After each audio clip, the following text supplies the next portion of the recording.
What's up, and welcome back to Opposites Attract Podcast. This is Sonja Ramirez, your girl, and I'm sitting next to Miguel Ramirez. What's up, everybody? How is your day? How was your week? How is your life? Going. I likey. Yeah, before we get started, make sure you guys go to oppositesattractpodcast.com. Share it with the people that you know. When you go to our website, you'll be able to follow the podcast there. You'll see all of our social media. You can watch it there. You can listen to it there. Wherever you listen to the podcast, wherever you watch the podcast, if you can leave us a review, a comment, a notification, thumbs up, turn on the bell, all that stuff. That all helps us out. Give us a review on iTunes if you can, on Spotify, all that. It really helps us climb the charts and get the podcast shown to more people. So Yes. So I wanted to talk to you a little bit about what I've been witnessing. Okay. What have you been witnessing? These past weeks. As we mentioned on the previous podcast, you have signed up for a jiu-jitsu tournament. Yeah. You and Joey. And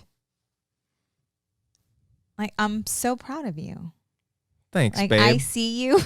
You might not be so proud if you saw me at the gym. Getting the shit beat out of me.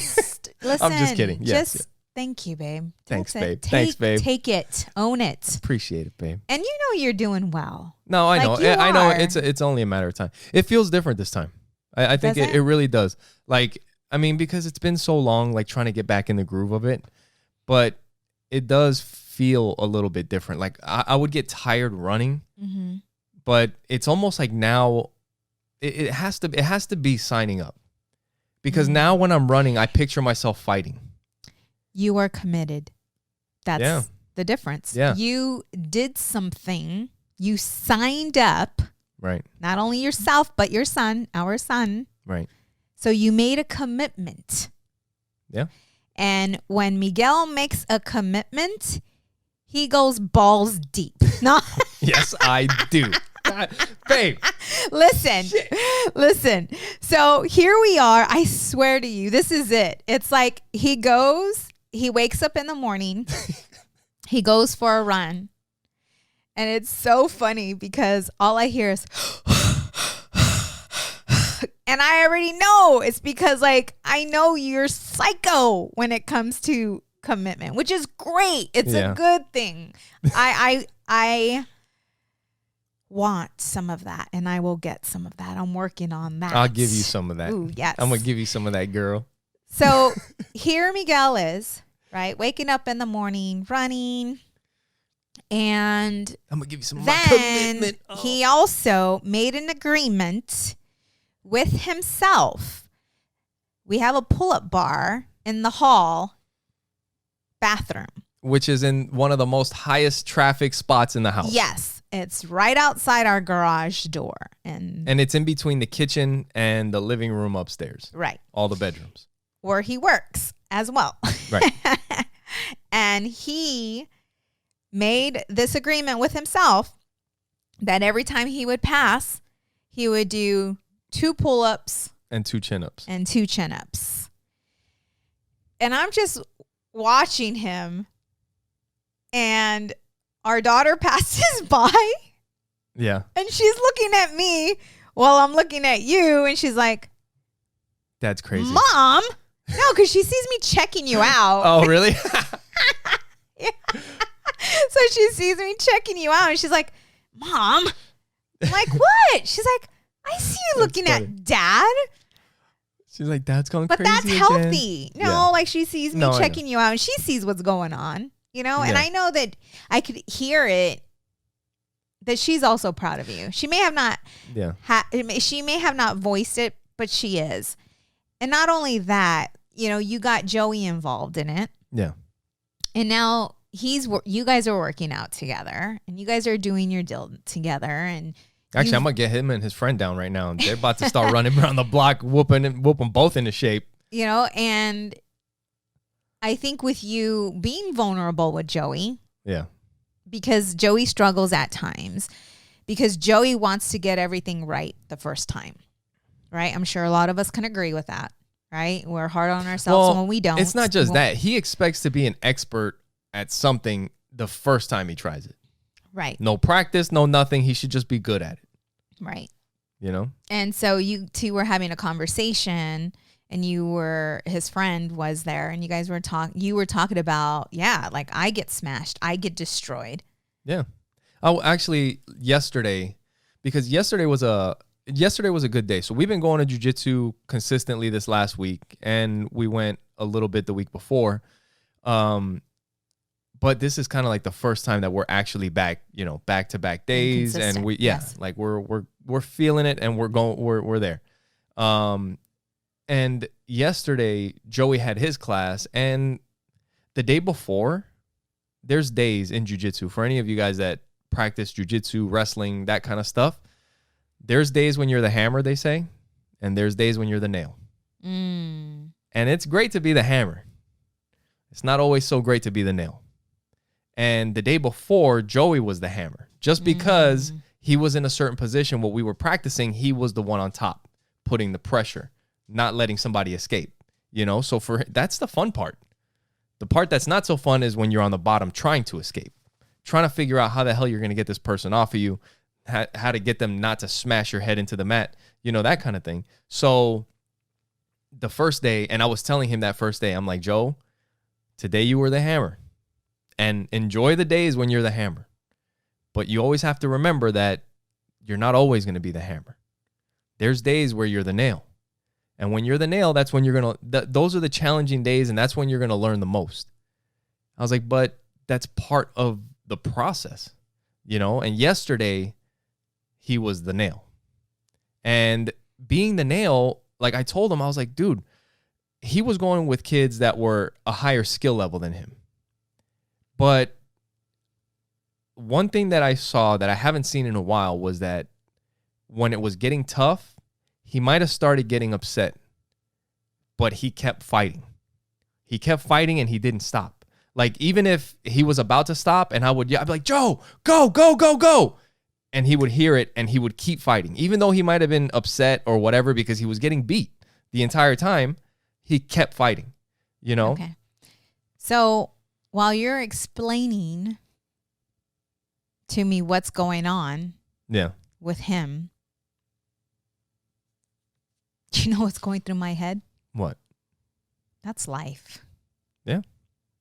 In life. Are you about to relate jiu-jitsu to life? There's going to be times where you're struggling, right? You're being pushed on. Yeah. You're the nail. Right. And there's going to be times where you just want to quit and you want to give in and allow life to continue to happen to you. Or in a split decision, you can decide to turn things around and be the hammer. Yeah. And during that split decision is what's going to create a winning mentality. Yeah. And not only that, but when life gets hard, and you stick in and you don't give up, and you survive and you overcome and you learn, it helps you to become a better you. Yeah. But in order for that to take place, you have to be the nail. Yeah. You see, I don't know, maybe I know I'm way older and more mature. Like, I've thought about a lot more things. But for stuff like that, I don't even know. No, it's not. I was kind of thinking maybe it's just like athletic things for me, but it's not like that. Like, I take it like that with work. I take it just as learning. You know what I mean? Like, the day before yesterday, we were training. And I'm training with this guy. He's way higher skill level than me. And I go to do a move, and he catches me with something. And I was like, damn, that was nice. And before I know it, I'm like, oh, fuck, And then, like, I was impressed with just how I ended up tied up like a fucking pretzel. And I was like, that was fucking good. And then he submits me, we slap, bump again.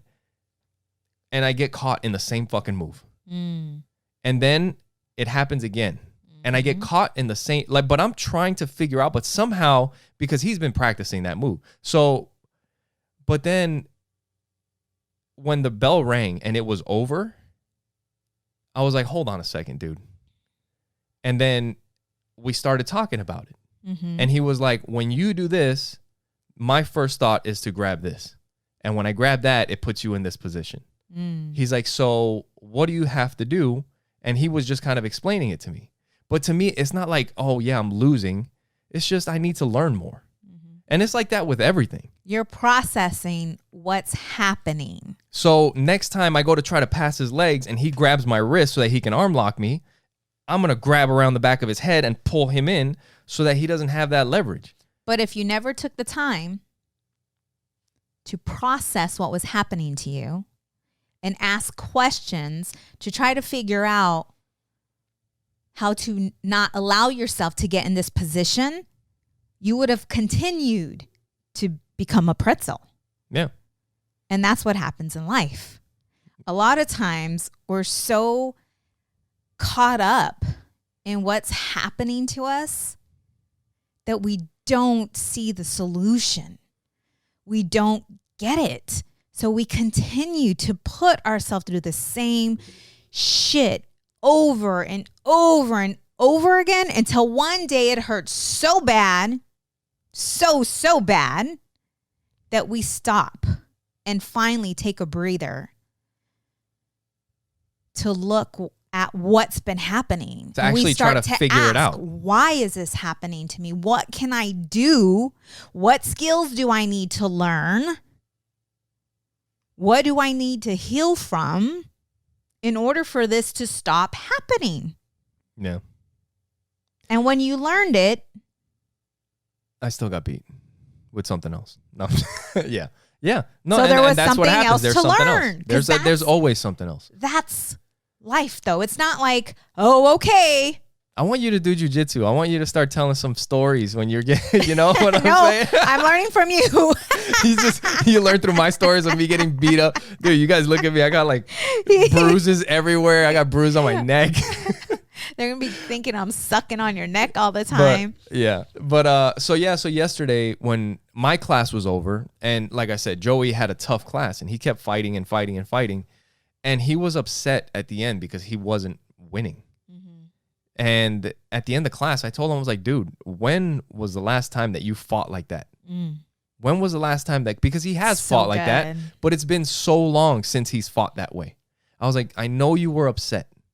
I know that. And I was like, and that's okay. That's something that we need to try and work on getting rid of.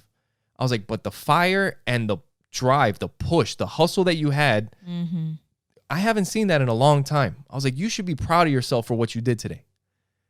And then at the end of class, because coach also knew that he had a rough day too. And then at the end of my class, coach was telling him that he was proud of him and that he was doing a good job. And then we just kind of explained to him, I'm like, Joe, I just got done, sparring with a few people. I was like, I didn't get not one submission. I got the shit beat out of me. I was like, but that's okay.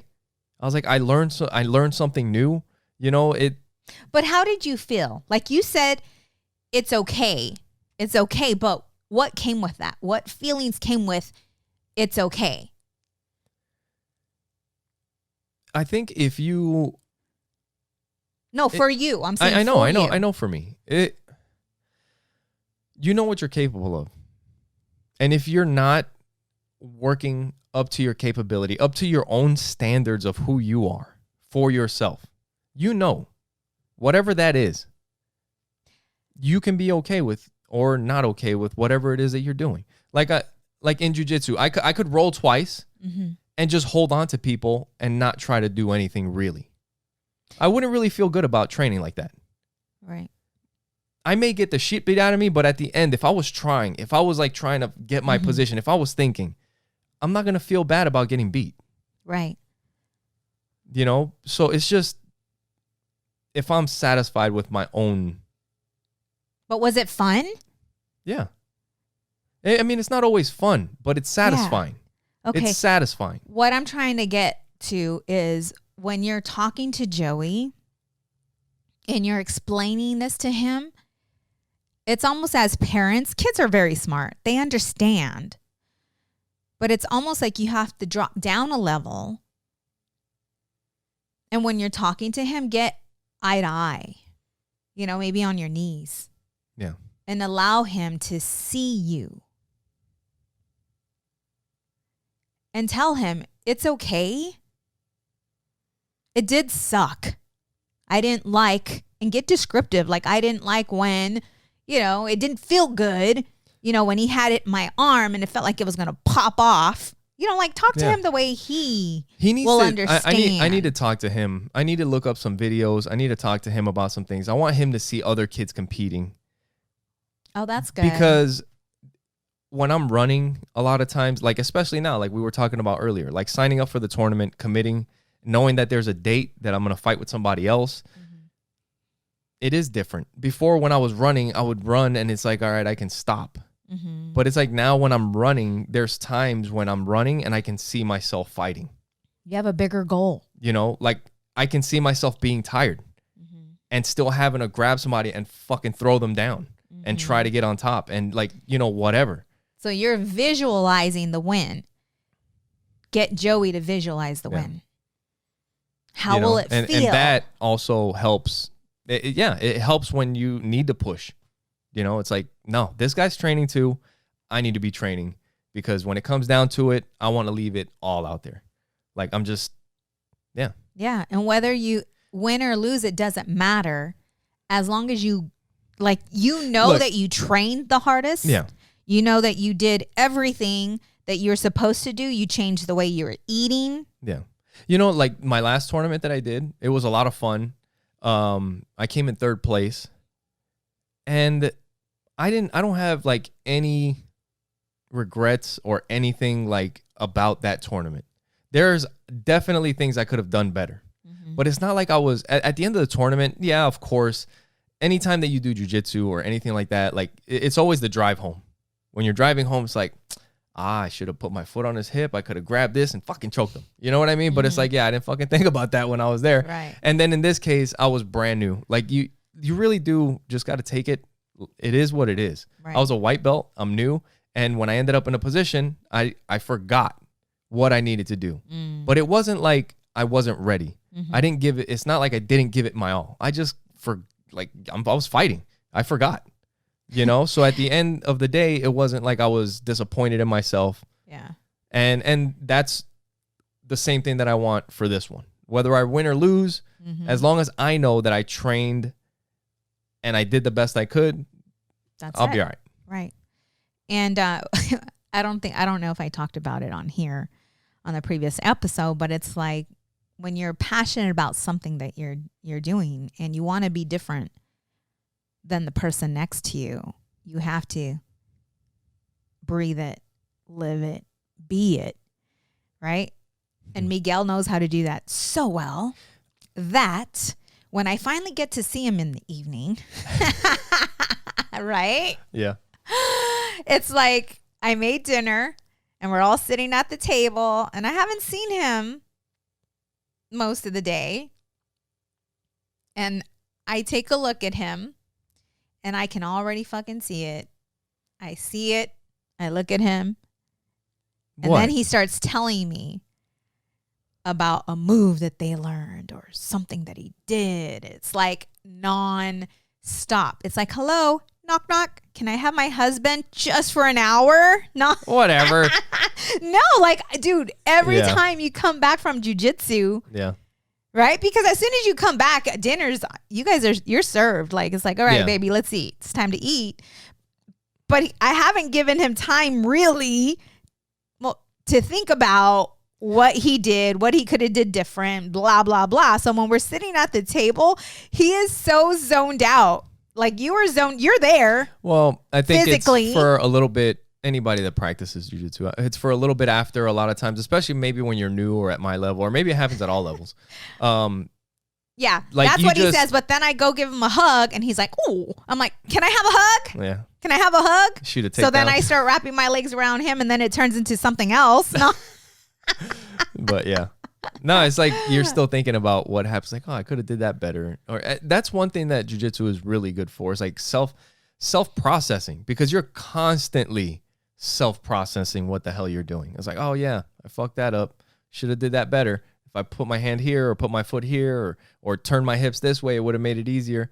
And it's nonstop just self-processing what you could have done better, which is good. Yep. So. Should I turn that into a life lesson? No. Go for it, babe. Oh man. But no, it's been awesome. And I'm excited. But one thing that I wanted to mention was, like, you mentioned the pull-up bar. And even still, like, I have this tournament coming up. It's a good reason for me to get in shape, to get focused, to get back on track on some of the things that I've been wanting to do.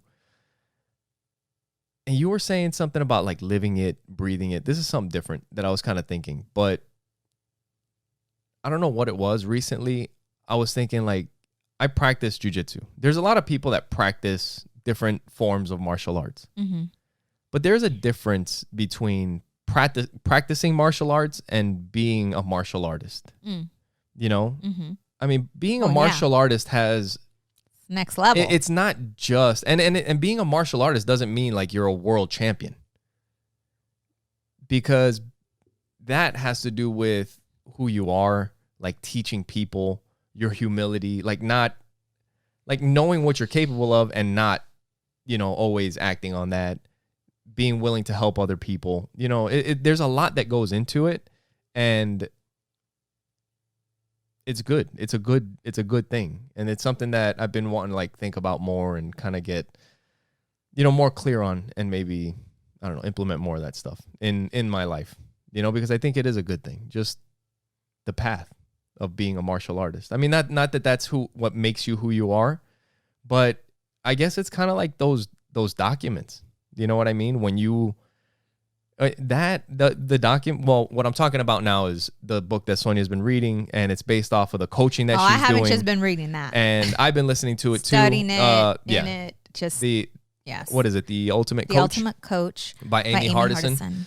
And in the book, they talk about something called the document, and it's like these declarations for yourself. And and recently, I was kind of thinking like saying it to myself. Like I say it when I'm running.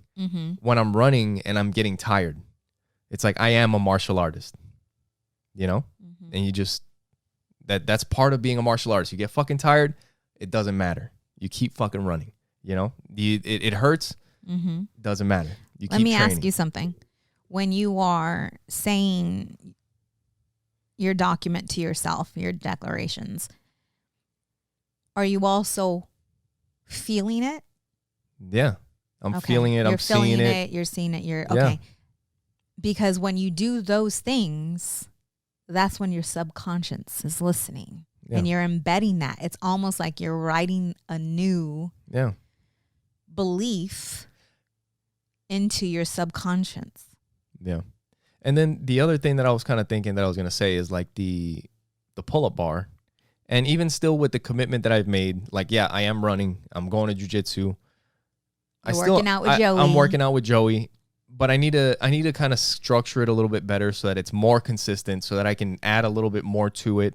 Something like just kind of refine things a little bit better so that I can get better training, and get more better results for both of us, for me and Joey.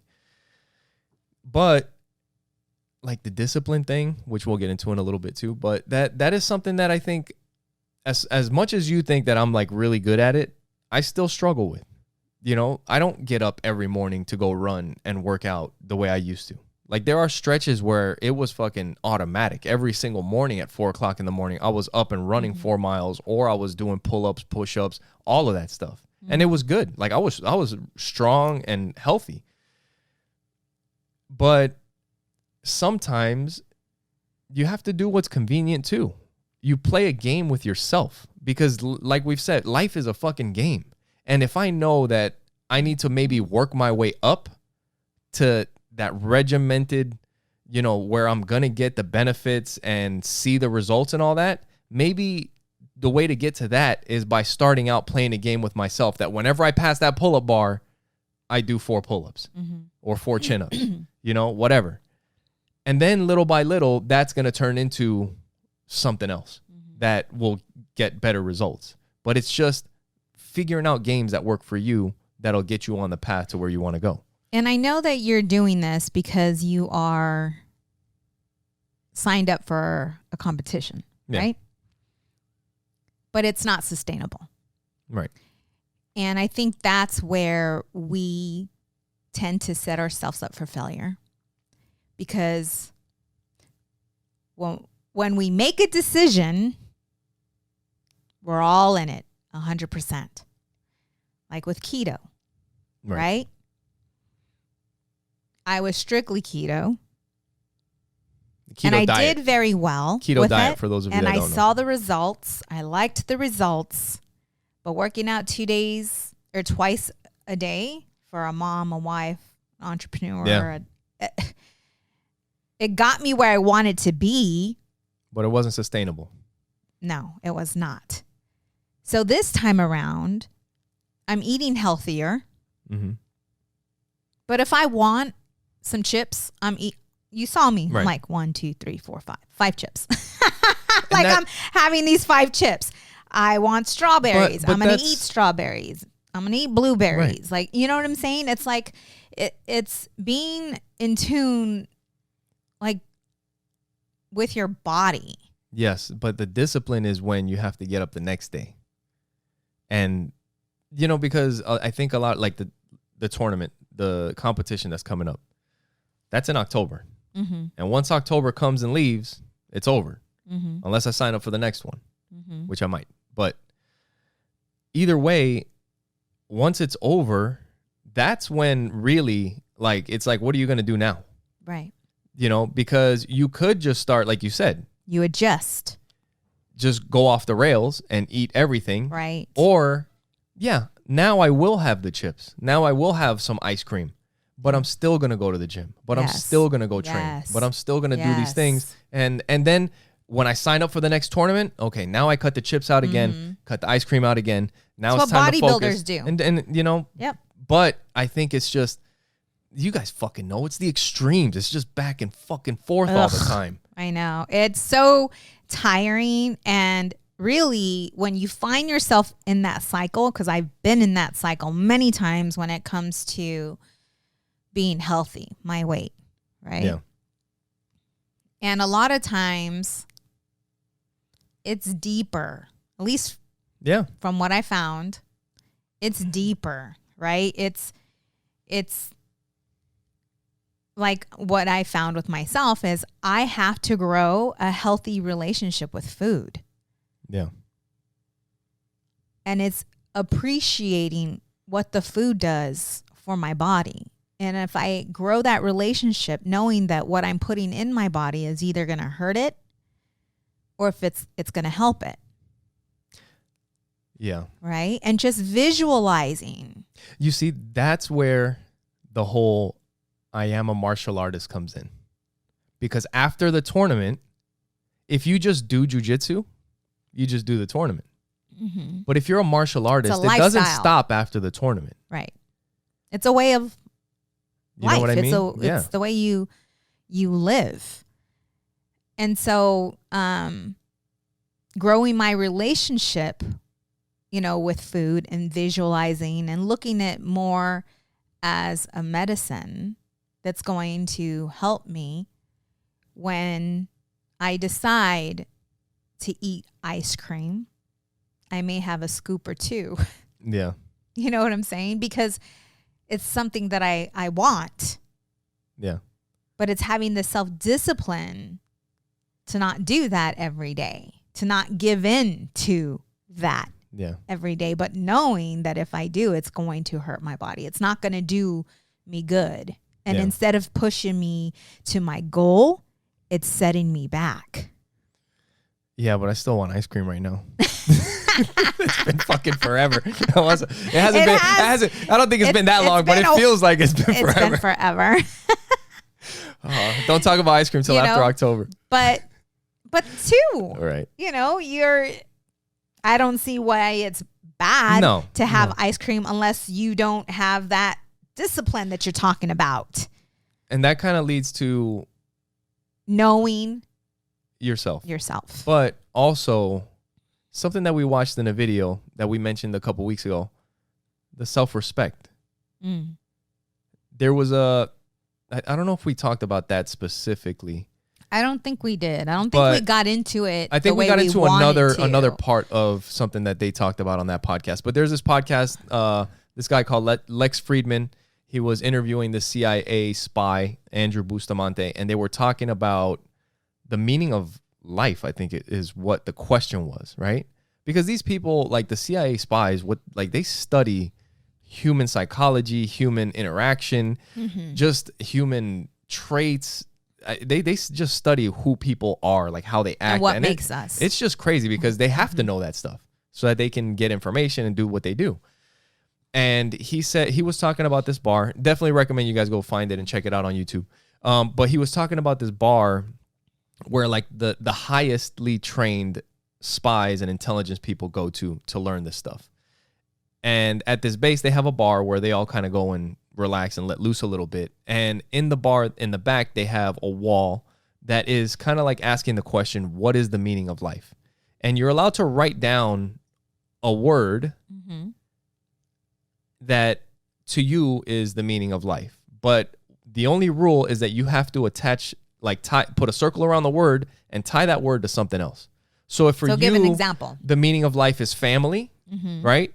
I'm going to write family on the board and I'm going to circle it, but I have to tie family to something else. To another word that's on the board. To another word. So I'm looking around and maybe I see somebody wrote love. Love is the meaning of life.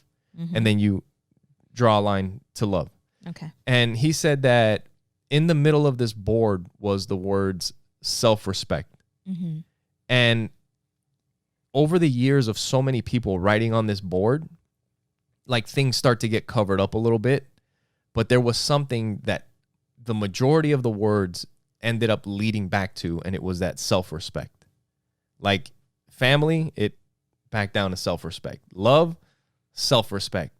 Peace, everything went back down to self-respect. To self. Because and I think the self-respect has a lot to do with discipline, with yourself. Yeah, with discipline, with who you see yourself as. And there's a lot that they were kind of talking about in the book. And that's something that we're going to get into right after. You guys go to oppositesattractpodcast.com. You share it with the people that you know. You guys can watch our podcast there. You can listen to it there. You can follow all of our social media there. And when you're there, you can click on the support the show tab. When you do that, it'll take you to our Amazon link. And anything that you purchase through that link will help us out. And it doesn't cost you anything extra. And while you're on Amazon, you can also find our merch. You can find t-shirts, pop sockets, phone cases. Just search Opposites Attract Podcast on Amazon. And if you're looking for a shirt, just type in t-shirt. Or if you're looking for a phone case, type in phone. And it should come up. It's a little bit harder. You got to type in the keywords to search what you're looking for. But you'll find it on there. Before we go further. Yeah. If you are listening or watching this podcast and you enjoy the content that we bring to you, if you can, whatever platform, leave us a review. Yeah. Share, subscribe, all that good stuff. We have tons of clips. Find a funny one that you like. Find one that you relate to. Yes, or they relate to whoever you're sharing it with. We got long ones, short ones. There's tons of clips. I'm sure there's something you can find that. Yeah, go ahead. Fat ones, skinny ones, no. Veiny ones. What are you talking about? Hairy ones. Hey, this is not how the ads are supposed to go. I know, my mind just went there. Sorry. Shiny. All right, where the hell were we now? So yeah, share, subscribe, all that good stuff, you guys. That's what, that's what's going to help us to get out there. Yes. And to help people that may be struggling in certain areas. So that'll definitely help. Thank you. Yes. And also when you click on the support the show link, you'll see the Amazon link like I mentioned before, and you'll also see a link to Trust Inc. And Trust Inc. is? We are a nationwide mobile notary and signing agency. So if you are in the process of purchasing, refinancing, or selling your home, you can request Trust Inc. to be your signing agency. And we got some coaching stuff coming up here in the next, I don't know when, but it's coming. It's coming. Yeah, I'm so excited about that. It's coming a lot sooner, than you all Make sure think. you guys stay tuned because it's coming. Yes. So also, the type of, since you brought it up, it's going to be marriage consulting. And so I'm really excited to open that up to you all, because our hopes, the reason why we started this podcast was not for us to get rich. It was or for us to be in the spotlight. The reason why this podcast exists is because of all the crap that we've been through and all the things that we've learned along the way. We have a pretty good time too, though. Yes, to get us to where we are. Not saying that we are in a perfect relationship, but we've learned so much of what not to do and what to do. And that's why we decided to start this podcast. Yeah. And so make sure that you guys stay tuned for that, and that'll be coming up soon. We're also affiliates with Pinwheel, which is the best smartphone available out there for kids. It has GPS tracking. It has text message logs that you can see as the parent using your parent portal app. You have to approve all the contacts so you know exactly who your kids are talking to. You have to approve the apps that get put on the phone. Actually, the kids don't install apps on the phone. You pick the apps, and when they reset the phone, it automatically installs it, so you know exactly what apps they're using. The apps that they have available on their app store are all picked by Pinwheel, by their consultants. They have therapists, they have counselors, and their focus is just to make the phone a tool that makes kids more productive. It's not something that's going to drain their attention, like all these games that are just, all it is engagement and attention. It's like a fucking casino in your hand, and it keeps the kids addicted. You guys know, with the freaking Fortnite and getting the next skin and getting the next level and the next battle pass and all that crap, there's none of that stuff on this Pinwheel phone. And if you guys want to learn more about Pinwheel and the things that they're doing, because they're doing amazing things, you guys can go to pinwheel.com. And if you want a discount, you can use promo code OAPTEN, all together, all in caps, and that'll give you 10% off of a Pinwheel phone. Yes. And if you would like to buy us a coffee, you can go to buymeacoffee.com/oppositepod.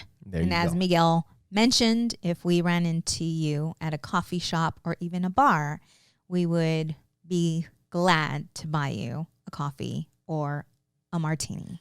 And also, if you guys want to call us and send us a message, yes, like you said, buymeacoffee.com/oppositepod if you guys want to do that. And if you guys want to call us, send us a message. If you guys want to let us know how we're doing, if you have a question that you guys want us to answer on the show, we'll play the question on the show. You can be anonymous if you want. You don't have to leave your name. You can call us at 480-331-9846. Yes. All right. So we were talking about like the discipline, right? Mm-hmm. And I think part of the discipline and that self-respect that we were talking about before, a lot of it has to do with your word. Yep. And we talked about that, I think last week or the week before. We were kind of getting into that, like that thing when you say you're going to do something, you do it. You were asking me, like, where did I get that? And I was telling you that maybe the military or playing sports or something like that, right? But when you are not your word. Yes. Say you tell someone that you're going to do something or that you're going to call them back at a certain time or whatever it may be. Right. And you don't keep your word. How does that make you feel? Like shit. And if that continues to happen over and over again, what do you think the thoughts that are going to come in? What are those thoughts going to tell you? Yeah, you start getting negative thoughts about yourself. Right. That you don't keep your word. And not only that, if you don't keep your word to yourself, yeah, how does that make you feel? Right. That's something. So in this book, The Ultimate Coach, that you've been reading, that I've been listening to, you've been reading and listening and studying and marking it up, and I've been listening to it too. It's a great book. It's got a lot of great stories in it. But there's a part in the book, and it's a very big part, where they talk about being your word. And there's a story where this guy, Steve Hardison, is going to, or he's at like some kind of coaching event that one of his friends is putting on, or maybe he was putting it on or whatever. But this lady, at the end of the event, they tell everybody, make sure you guys grab a book. But the books are free. And they're like, make sure everybody grabs a book. But he's like, only make sure that you take a book if you're going to read it. Right. And that makes sense. I mean, you're giving away free books. Only take the book if you're actually going to read it. So a little bit later, the Steve Hardison, the guy that's running the event, this lady walks up to him, and she's an author. She has her book, and they start talking or whatever, and she mentioned that she had a book. I can't remember exactly how it went, but pretty much she jokes with him, like, hey, only take, like, she offers him a copy, and he goes to take it, and she's like, hey, only take my book if you're going to read it. Right. And he said, I am my word. That's right. I will read your book. That's powerful. I am my word. Yeah. And that is something that he says to himself, like we were talking about earlier in the podcast, the declarations. Like, he has a list of declarations. And the declarations, to me, I don't know what you think, but when I started listening to the declarations, the first thing that started coming into my mind is like the Warrior Kids Code. Yes. From the Jocko Willink Way of a Warrior Kids books. Yes. And you know what the other thing is? I am my word, right? There's another thing that they were talking about, commitments. And one thing that he said is commitments are access to freedom and power. Commitments are access to freedom and power. When you commit to something and follow through with it over and over, it's access to freedom and power. And I was like, that is exactly the same as discipline equals freedom. Right. Because imagine if you lived your life that way. Imagine if we all lived to be our word and lived for commitment. Yeah. You know how many marriages would be saved? Yeah. Yeah. If you truly lived it, walked it, breathed it, right? Yeah. I don't think there'd be many people that would be overweight. Yeah. If you committed to being healthy. And that's another thing, because like you were talking about earlier, I'm sorry, did you mean? Go ahead. The weight thing, that's a commitment that we make with ourselves. Right. There's a lot of things that I think the things that kind of beat us down, maybe for me, because I'm not somebody who commits to a lot of stuff unless I know that I'm going to do it.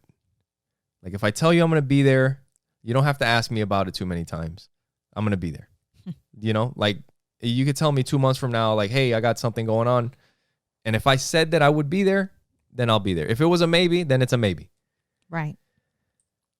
But I'm speaking that out loud to somebody else. And I'm telling them that I will be there. And I'm also letting somebody else down when I'm not there.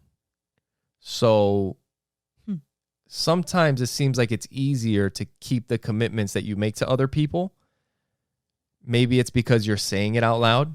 Maybe it's because it's with another person, because the commitments a lot of times that we make with ourselves are not out loud. They're just in here. And then you think about it and you don't, and then it goes away, and then you let yourself down. But it seems like it's just so much easier to let yourself down, even if you do have that. Yeah. Because like for me, I feel like there are some people that you think are like just flaky. Like, oh yeah, so and so said they were gonna do that. They're not gonna do shit. I don't consider myself to be one of those people, but maybe I am that way to myself. You know what I mean? Like, if I make a commitment to myself, how many times have I told myself you're gonna get up and go do something, and the fucking snooze hits? But if I told somebody else, I'll meet you at fucking 4:00 in the morning at your house, I will be up at 3:30 and at your house at 4. Yep. And all of that has to do with your beliefs. Yeah. And how your beliefs in yourself. Is it a sign that you don't value yourself during as my much as you coaching, value others? Yeah. It's so crazy, and we don't even have enough time to get into it. But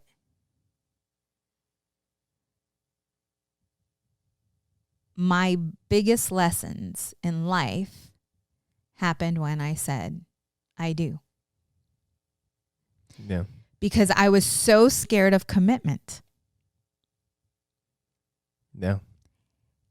the reason why I married you is because I didn't trust myself. Yeah. I was a cheater. I was the betrayer. Because I was so scared of getting hurt, I did the total opposite. I didn't allow myself to fall in love. Yeah. Commitment, saying I do, committing myself to you, I knew that for me, marriage meant loyalty. Marriage meant, I put it on this very high standard. Right. And I married you because I knew that I would be committed. And when I said I do, and I was talking to you about this, like I started thinking about all the lessons that I've learned. Being married, learning about you, learning about myself, learning about communication, learning how to listen, learning how to love. Ooh, that was a big one. Yes. Allowing myself to fall in love, allowing myself to be so vulnerable, putting myself out there. It's almost like I visualize myself like on my knees with my hands down, naked and surrendering. To me? Yeah, to love. Oh. Don't take it there. I'm on a serious side. Sorry. I was having my own pictures in my head right now. It's like, all right, here we go. But that was huge for me. Yeah. Think about everything we've learned together. Yeah. All the lessons. Isn't it exciting? We grew up together. It's fucking exciting. It is. There's some hard shit, but it's exciting looking towards the future. But there were so many times, you guys, where I was the nail. And right? I was the hammer. Hammering the shit out of that nail. Babe. That's not what I'm talking about. I was talking about through our struggles. No, you that's were not what not. No, that's not what I was saying. All right. Keep it here, man. I'm saying we had tough times and I made them harder. But all right. We need to fucking... All right. Use a different analogy. But there were several times where... There were a few times where we could have gave up. Like we could have gave up and been like, you know what? He's never going to fucking change.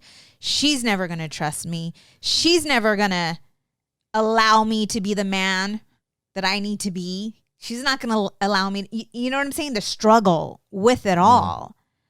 And imagine if we would have gave up when times got hard.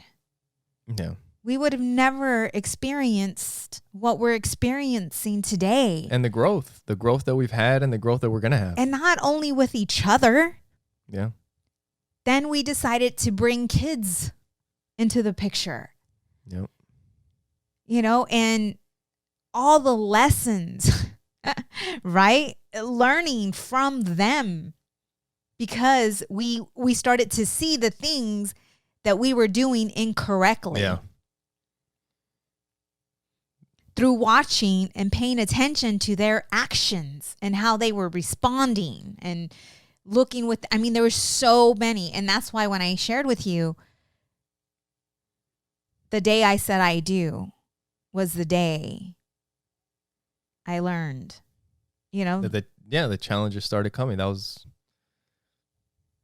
That's where the growth started happening right then. But I can't imagine where I would be today if I decided just to throw in the towel.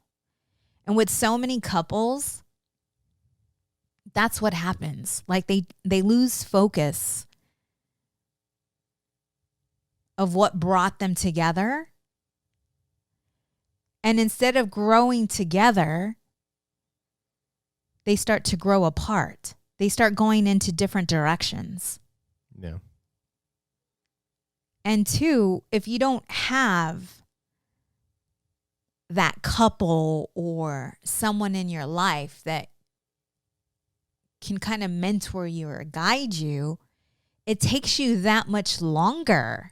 I mean, we had a few couples in our lives through Legal Shield that were our role models. We still do. Yeah, and they're still in our lives today.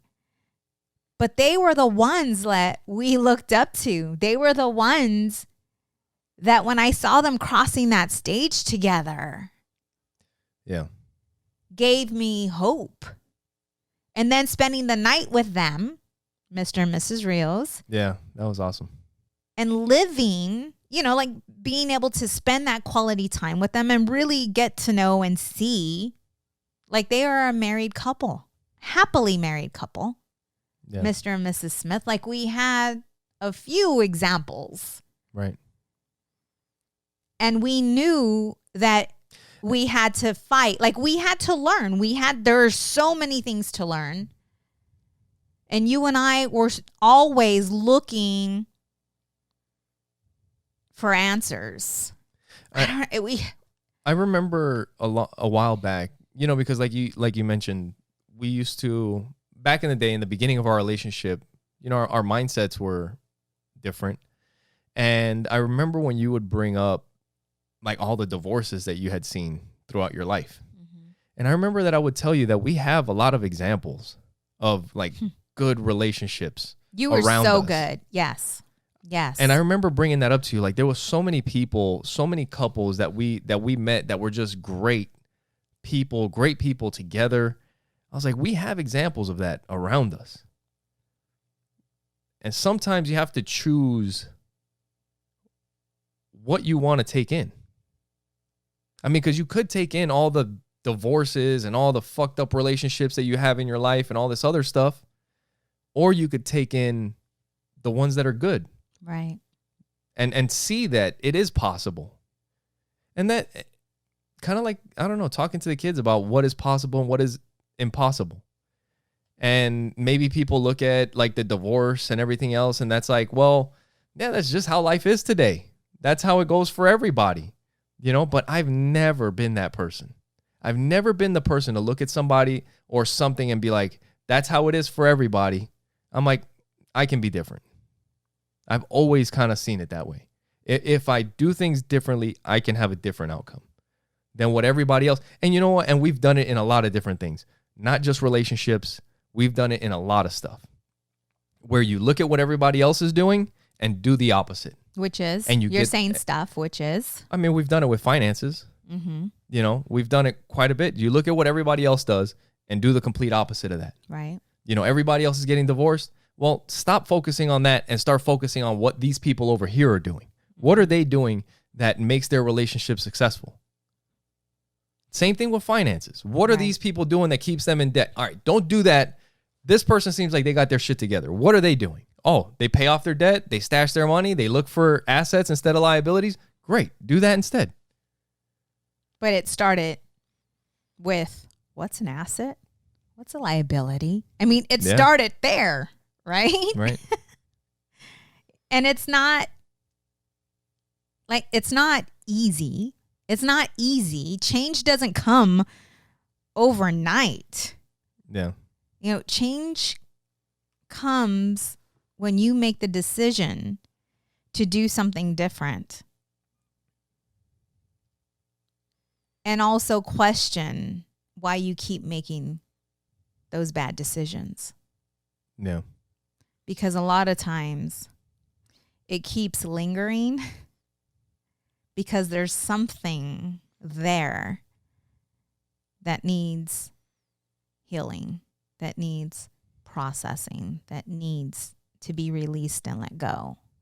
Yeah. And I knew that there was something within me that was holding me back from reaching my full potential.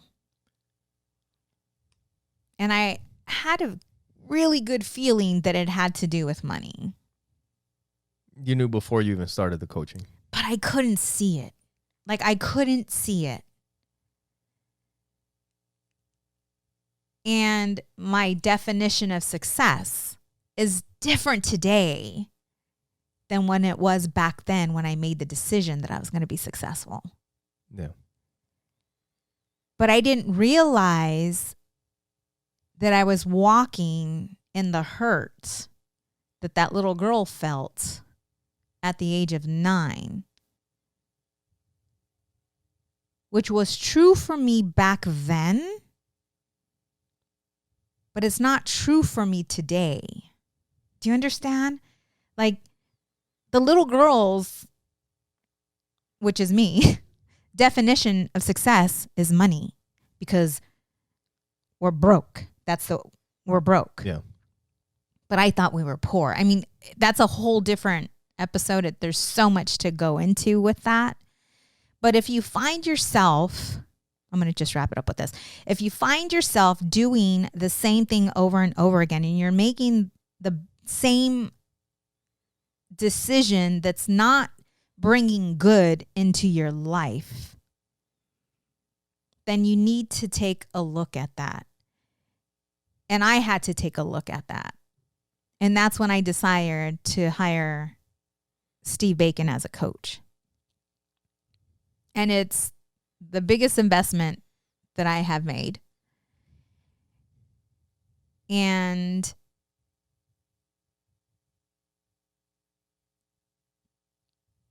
I have to tell you that I was a bit nervous making that decision, because that was a huge commitment. Yeah.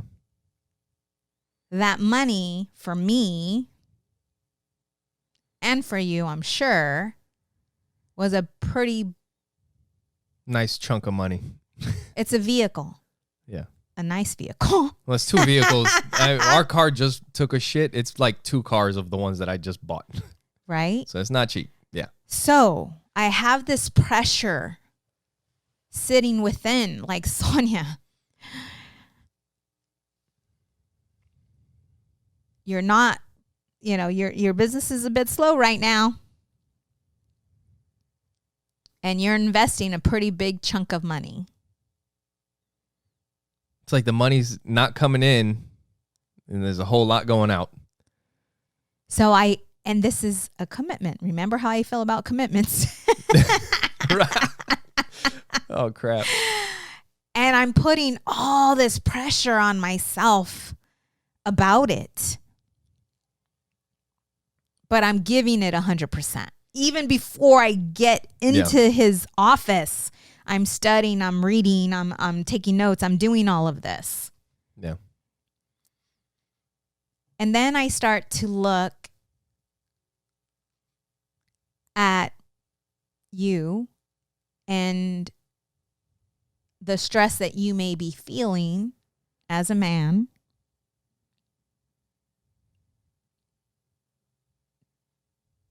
Because you're doing it. Yeah.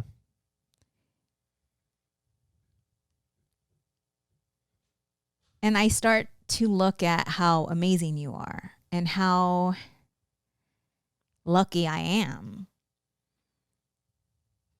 to have you cheering me on. Like, you believe in me so much. Yeah.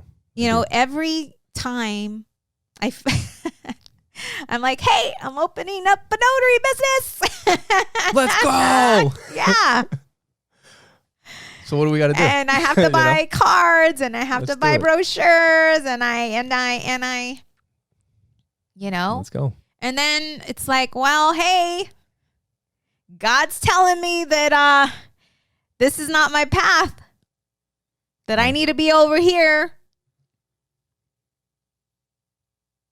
And you're like, whatever you need. Yeah. Let's do it. I've told you, like, my dream, I mean, a big part of it is already fucking done. Like, if I die today, I'm good. And that there is what I've been fighting. Because I'm so scared I was so scared of going backwards and losing everything that we've worked so hard for. Yeah. I mean, not so much. Like if I did, I'd be, not that I'd be worried because I'd be dead, but but I'm just saying, like, there are things that I know would have an effect and an impact that could have negative outcomes and this and that, which is not what I would want, obviously. Mm-hmm. But as far as like what we've done and the family that we've built and what the dream that I had of having a family and all of that, it's good. Like I'm good. Now it's almost kind of like refining the dream and making it even better, because what we have now is incredible, but there's still some things that can be tweaked, because like I've told you, the family is great, but to be able to live life on your terms with the family is fucking different. That's different. And that's why I told you, like, as long as the focus for us is living life on our terms, like, let's go. Let's do it. So on my way to meet with my coach, I'm talking to God. I'm having this conversation with God. And I start to think about the things that need to be done at the house. Yeah. Because I'm not going to be here like all day. So then I start texting you. I'm like, hey, don't forget this. Don't forget that. And you're like, I'll do it now. Like, don't worry. Yeah. And I can hear you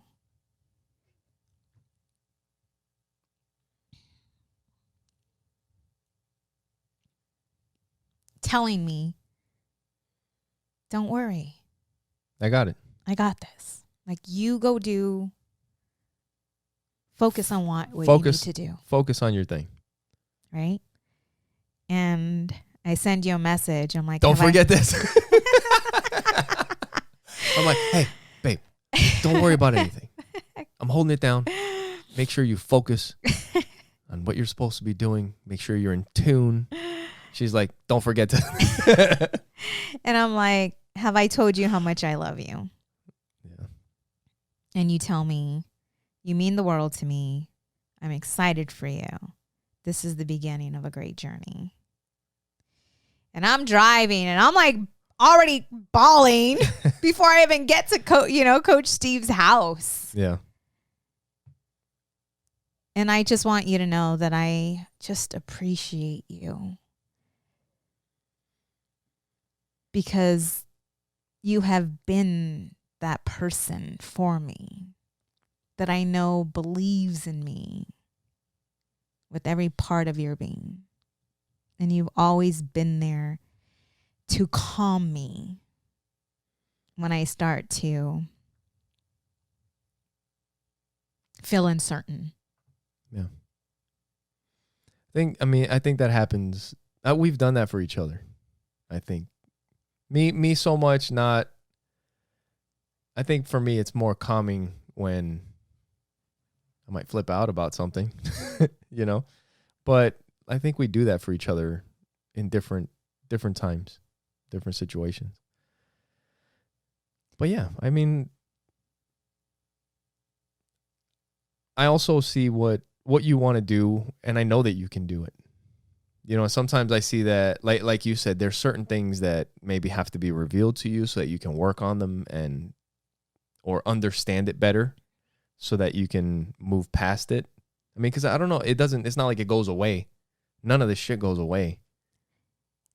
It does. It doesn't change. Well, what I'm saying is, like the way I had felt towards my dad at one point, when Steve was having me do the work of writing a letter, it was me as a little girl writing a letter to my mom and to my dad. Yeah.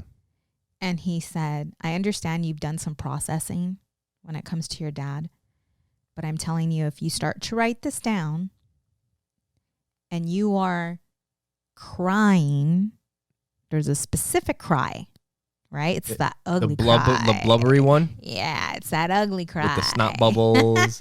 Yeah. He's like, then you're not fully healed. And I was writing that letter to my dad as a little girl. Like, I took myself to that little 9-year-old girl. Okay, I got a question for you. Go ahead. And while I was reading it, I felt nothing but love.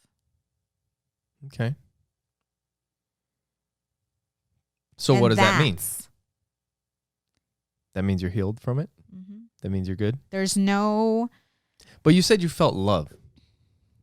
Right. There was no resentment. There was no hurt. There was no anger towards him. I was neutral. It was love. Not neutral, but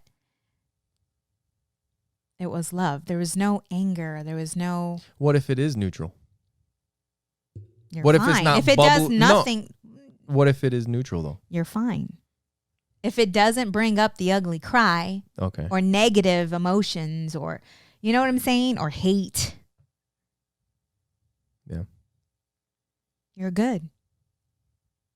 It's kind of like we were talking about yesterday at dinner. You know, like it's so simple. The words seem so simple, but sometimes it is what it is.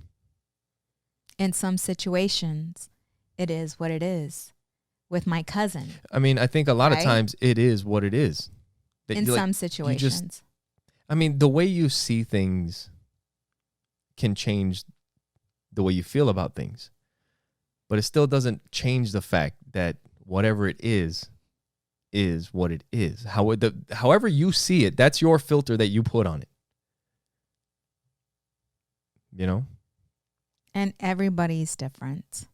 We all cope with trauma differently. And that's why, like, sometimes when I'm thinking about, like, I try to, like, see it without the filters, you know? Like, that's the way I'm trying to, like, I try to see, like, why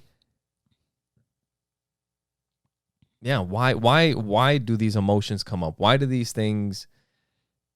And then if you can kind of take it, like you said, the emotions and all that stuff is from the filters and all the stuff that we see. But at a certain point, it's like... our beliefs. These things happen. And there's nothing that you can do is going to change the things that have happened. But you can change the way you feel about it and the way you think about it and how it and sometimes so, like, you are unaware. What I'm saying is, like, let's say something bad happens that you didn't bring upon yourself. It's just something bad happened to you and it changed your life, not for the better. And somebody may look at it like, why me? Why? But and then, I mean, I guess if you're asking why me, then that's a human thing. Humans are fucking curious. Like, it's like, why? Why would this happen? How come? And that's how you get with fucking Corona and all that shit when they start fucking around with stuff. But, like, people are always, it's like, why this? Why that? And I think if something bad happens and there's no explanation for it and you start thinking why, you'll figure out a reason for it. People are good at doing that stuff. And actually, a lot of times, maybe religion is that way. It's why? And then people start trying to figure out why, and that may not actually be what it was. But what I'm saying is, like, instead of trying to figure out why, accepting it for what it is, what it is. It's not a why. You're missing the point. So you're missing it. So a young lady gets raped. Stranger. Okay. Yeah. Doesn't know him. Stranger. Walking home. Gets raped. There's nothing she could have. I mean, she fought back. She did what she could do. The why is not what's living with her. Okay. The thoughts and the emotions that cause the actions and cause the belief of, you know, like, I'm not worthy. It's the detachment from the emotion and the event. The event is what it is. Right. But it's what the event does to your belief system. And what I'm saying is that when you can separate the event, which is what it is, no matter what, can't be changed, with all the emotions and all the shit that you've attached to that event, that's, I think, when you're okay. Kind of like you said, if you're still blubbering and crying about the whole freaking thing, obviously they're still connected. All the emotions and all the stuff are still connected. But do you think that rape victim is going to live a happy life? I don't know. Or are there some things that she needs to heal and process and let go imagine. So that she can have a healthy relationship with men when it comes to trust and security? You know what I'm saying? But when you can get to the point where you understand that it is what it is. Yes. Once you heal the emotion, the beliefs, the emotion, your actions will change. Yeah. She'll start going out on dates. She'll start trusting the man. Yeah.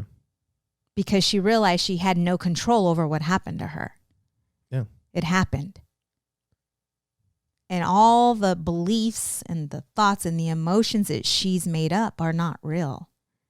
It's not that she caused this on herself because she was wearing, shorts that had holes or whatever. Yeah. She didn't cause this to happen to her. She needs to know that. Yeah. And her self-worth and everything else that comes with something that happens with that and all the doubt that goes on, that comes up because of what happened. Yeah. Those are the things that need to be healed. And she's never going to meet this man to ask for forgiveness, but she can heal from it so that she could let go, release, and learn to love herself. Do you think it has anything to do with people's need for meaning? Like, that is something that I've heard before with listening to stuff or reading something where, like, humans need a meaning for stuff. Kind of like I said, like, for somebody to tell you it is what it is, that's not fucking good enough for humans. There needs to be a reason for why things happen. Oh, for some people, yeah. For some most people believe, for a lot of people. Like, this may have happened. Like, what lesson am I supposed to learn from this? Or why did this happen? Kind of, is that what you're saying? Like, they have to give meaning to the event that occurred? Whatever it is, like, or maybe something shitty just fucking happened to you. Moving on. Yeah. Yeah. I don't know. Yeah. It's a lot of deep stuff to talk about. And we'll get into a little bit more of it next time. Is there anything else before we get out of here? Nope. I am good to go. All right. Well, thank you guys for being with us. Make sure you guys go to oppositesattractpodcast.com. Share it with the people that you know, like we mentioned before. Make sure you follow us on our social media. You guys go to our website, leave us reviews and comments and notification bells and all that stuff. Whatever you can do to help us out, we definitely appreciate it. Make sure if you guys want to give us a call, you can call us at 480-331-9846. Yes. Thank you for your love. Thank you for your support. And thank you for watching Opposites Attract Podcast, where we get better together. Bye.